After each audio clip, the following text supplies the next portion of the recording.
Hello, welcome back to USS Cod's YouTube channel. Today we're going to do a little program about environmentalism and the success of cleaning up the Great Lakes.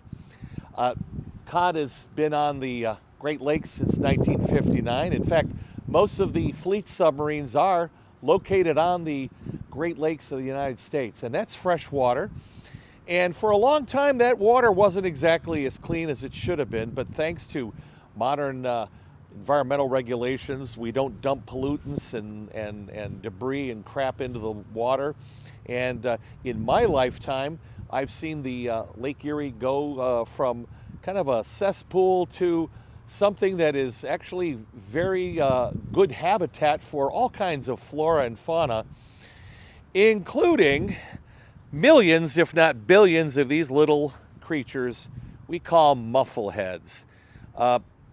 It's the final stage of a creature that lives most of its life as a larval creature, a little worm in the water. Now, when Lake Erie was polluted, they didn't really have a good habitat.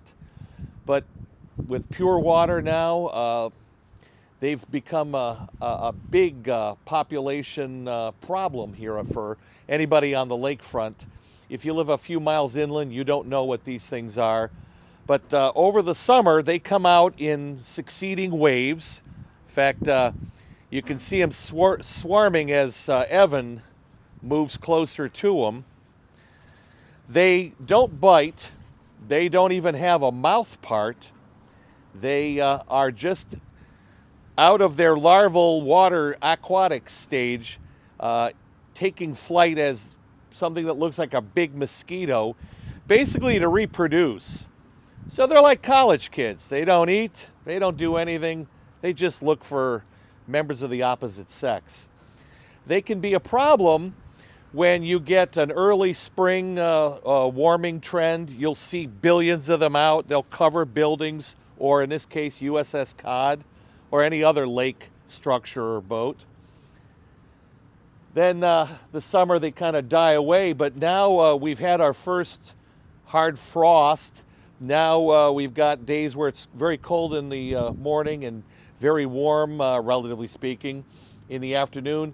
And we have what I think is going to be our last wave of muffleheads. In fact, driving down to the boat today, I noticed that above all of the trees along lakeshore, there were clouds, brown clouds of millions of these things kind of swirling.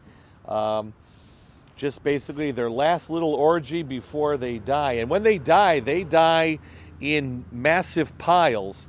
You can see our spider webs are full of them. The spiders will eat them to the point where they can't stand anymore.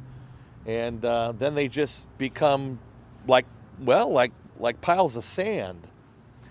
So good for the environment, not so good for us, because I know down here we tend to walk on days like this. We put up our windshield wipers in front of our faces and walk like this.